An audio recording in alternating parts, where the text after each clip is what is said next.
You guys, we're going to start chapter 2 and 3, which is unique. So we are going to be covering quite a few hundred years in a very short space of time. So please bear with me on this recording. You can see that we are starting chapter 2, section 1 here, where the Spanish and the French build empires in what we call the New America, or the New World, excuse me. So what you guys see here is Hernan Cortez, who plays an important role. He went to the Yucatan Peninsula to conquer the Aztec and saw some crazy things there. A rack of human skulls, men with dried blood all over them, and they were sacrificing humans. But more importantly, look at the picture above and see where in the North and South America these countries of Europe decided to settle. You will know this by the names of the cities and the languages that are still spoken in those. All right, this slide is about the Spanish, the conquest of Mexico, but we're going to look at Diego Velázquez, who conquered Cuba, or Cuba. The Spanish established the native people as slave labor on that particular island and used them to work in farms and mines, but within 6 years, smallpox, which was a European disease and had been a part of the culture for several hundred years, broke out, killing thousands of natives who were not immune to the disease or could not fight it quite as easily. Hernan Cortez was sent to the Yucatan Peninsula to find slaves to work in gold mines. In 1519, with 550 men and 11 ships. Upon landing, a battle broke out with the local natives. Happened where the Spanish had advantage with their swords, crossbows, and cannons and guns. 200 warriors were killed. Cortez found a shipwrecked Spaniard who translated the local language to Spanish. Upon Cortez's victory, 20 women were given to Cortez. One was named Milanche. She spoke the language of the natives further up the coast, and so Cortez baptized her Catholic and Doña Maria. You guys can see I have a little Cortez cartoon there. Montezuma was the Aztec king that he fought and had heard about fair-skinned gods from the east that would invade. Ironically, Montezuma sent up envoys to meet the Spanish leader that promised Cortez that Montezuma would pay tribute to the king of Spain if Cortez halted his advance. He had the envoys sacrifice several captives, and the Spanish were horrified to see this. Just as the light-skinned god from the east, Quetzalcoatl, would have been, Cortez easily took the capital by 1521. Okay, let's look at Cortez a little more on this slide. Cortez came as a victor to the Aztec capital, but after months of the Spanish occupation, the Aztec priests staged a rebellion. Though 450 Spanish died, 4,000 Aztec died. They were also infected with smallpox brought by those Spanish people, which of course weakens you. The natives did not have the immunities, as I stated before, that the Spanish had established over hundreds of years. The conquistadors are the Spanish conquerors and were sent into New Spain on expeditions into new regions. Mexico was built on the ruins of the Aztec capital. Now let's look at Francisco Pizarro. Of Spain, he explored South America in Peru and conquered the Inca. In 1532, he planned to take control of the Inca people by kidnapping their leader, Atahualpa. Pizarro attacked him, held him prisoner for 1 year, but then killed him and set up a figurehead government in Peru. Pizarro's conquest of the Inca and Cortez's conquest of the Aztec caused people to want to search for gold and wealth amongst the Americas. So if you think about it, those are the areas where Spanish is spoken. So there will be a question asked about this map. So look at it as I read. New France. King Henry IV of France authorized a group of French merchants to create a colony in Nova Scotia, which is Canada. These colonists wanted to make money on the fur trade, not lumber or farming. France was feeling the competition to grow their colony and land possession to keep up with Spain and England. Women were shipped to the New World, and parents with more than 10 children received financial bonuses. The French controlled parts of what is now Canada, the land west of the Appalachian Mountains, and the south near New Orleans. See the map. Furs were shipped up and down the Mississippi River. And again, you can tell this by the cities' titles like St. Louis, New Orleans, and of course the fact that French is spoken in Canada. We are on to a new section of English colonies in America. And so you guys can see the map right there where we're going to have in The red to the right on the East Coast, those 13 original colonies that you have learned about so many times in past, probably 5th grade and 7th grade U.S. history. So what we have here, the establishment of this, of course, is this triangular trade, the triangular trade route, whatever you'd like to call it, is this three-way trade between North America, Europe, and Africa. Some of the items that were traded included rum, slaves, and sugar. Sugar, tobacco, lumber, and cotton went to Europe. Textiles, manufactured goods, and rum would go to Africa, and the slaves would come to the America. This created a new urban society. The rise of trading in the colonies caused several ports to grow quickly. These ports grew quickly and became some of the first colonial cities. Philadelphia and its population of 23,000 was the largest city in the colonies. Charlestown, South Carolina, and its population of 8,000 was the second largest city. So when we look at the colonies, we basically break them up into 3 groups. We have New England, the Middle Colonies, and the Southern Colonies. And so you can see that we are looking at New England, so we have those colonies up there: New Hampshire, Massachusetts, Rhode Island, and Connecticut. We'll basically start with the establishment of Massachusetts, which in 1620, a group of 101 people, half of them were called Separatists, and you can kind of look to the right there of the definition of Separatists, took the trip of 65 days. They negotiated with the Virginia Company to settle in its jurisdiction. Non-Separatists included Miles Standish. The Plymouth Bay, way outside the domain of the Virginia Company, became squatters without legal right to the land and a specific authority to establish the government. So what this was a religious breakaway from England. These people wanted to worship in their own way and break away from what had become the Church of England. So you can look at this breakdown of Massachusetts, Rhode Island, Connecticut, and New Hampshire, and the type of charter, which is the type of government that they had, their religion, the towns included, and the famous people from them, as I read down below. Life in New England towns. Town meetings developed into local governments. Although anyone in the town could attend a town meeting and express an opinion, voting was typically limited to men granted land by the town. The Puritan Society, which we looked at in the slide before, Puritans founded Massachusetts. Of the 101 first settlers, only 50 survived the plague that swept through the colony. It was a very strict society based upon religion. Many Puritan families lived close to the meeting house, the church, so that they could never claim distance as an excuse to miss Sunday worship.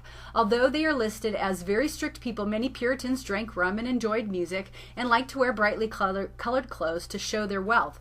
Squanto is very important because he is a Native American man that helped the surviving 50 pilgrims and taught them how to live within the new colony.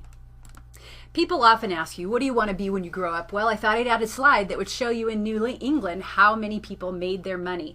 Fishing, whaling, lumber, and shipbuilding. And so it was a very difficult lifestyle. Of course, there are farmers, but farming did much better down a little bit further south. But people obviously had to farm in order to live.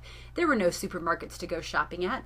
So you could see fishing because there's a major amount of plankton in the cold waters, and that, of course, led to whaling. Whaling was, whales were killed for their blubber, which is their fat because it burns in lamps, and of course for their bones. Many things were used with whale bone, including corsets were made out of that.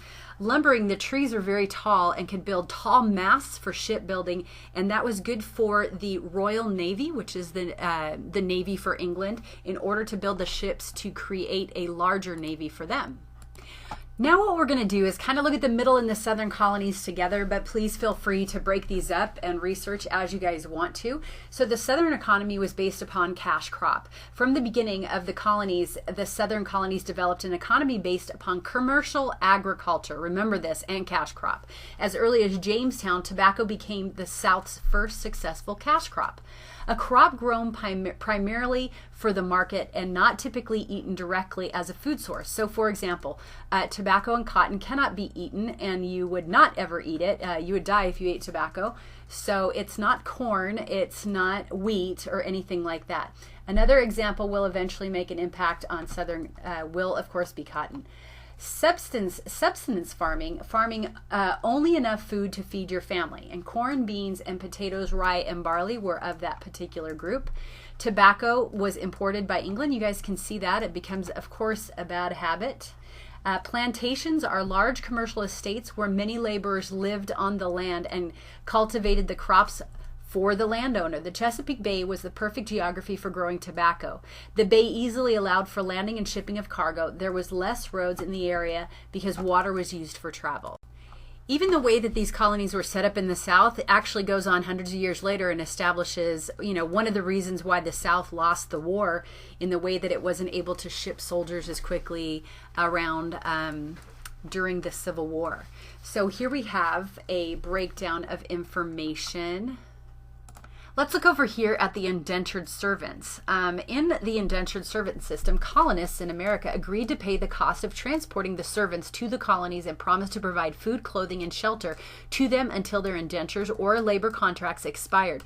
These contracts could be sold between people. The servants in return would agree to work for the owner of the contract for a specific number of years. Most contracts lasted 4 years. However, some contracts were as long as 7 years and some were even longer. Half of these people died before receiving their freedom. Only half of the surviving servants received their land. Many of these moved west to the backcountry and were called yeomen, less than the gentry. So you see there, Southern Planter Society, the planter elite.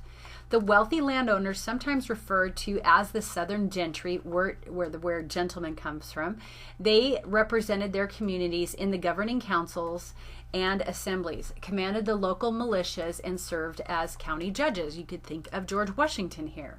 Backcountry farmers worked small plots of land and lived in a tiny 1 or 2 room houses, not bedrooms, rooms entirely, with few furnishings.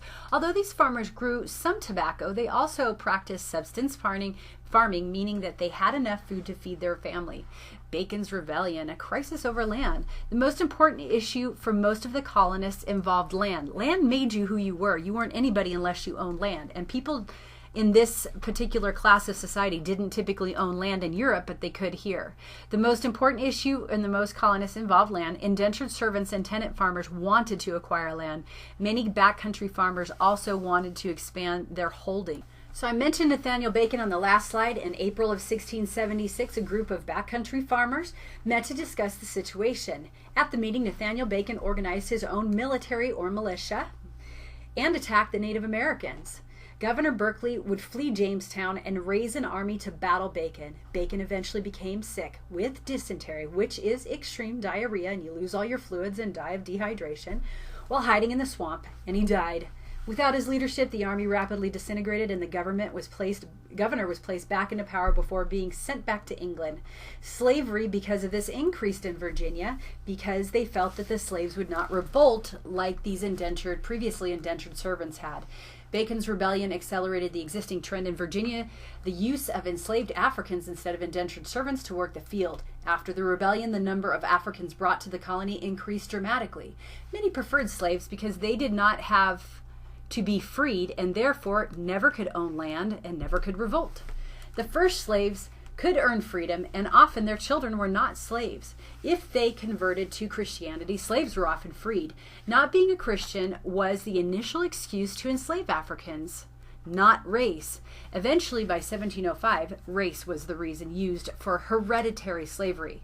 Olaudah Equino, and that, because it is an African name, can be spelled many different ways, was kidnapped from his West African home by other Africans. A typical practice because Europeans traded with Africans and captured humans. So what happens, of course, is that it's other Africans capturing other Africans.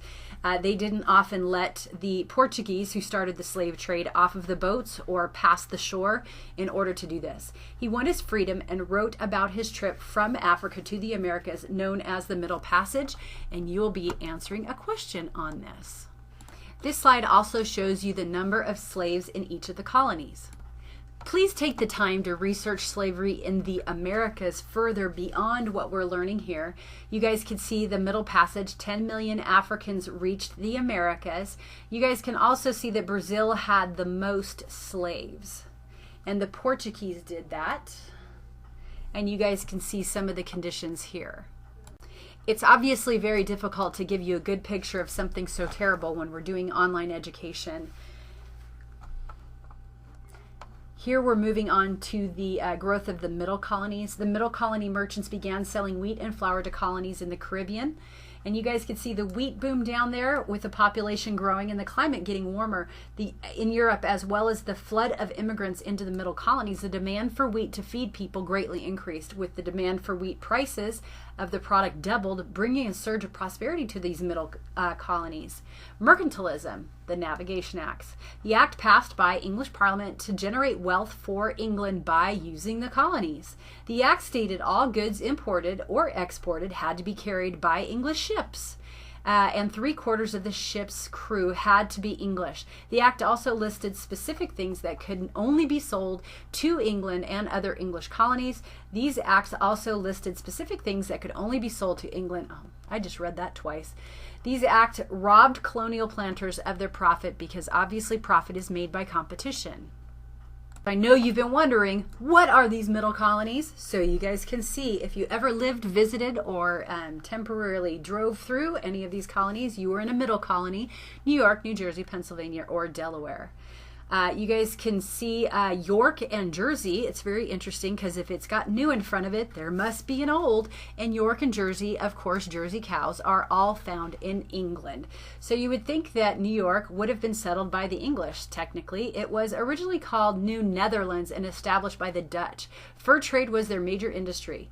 The English King Charles gifted the region to New Netherland to his brother James, the Duke of York. He in turn gifted 2 large portions of land to his friends.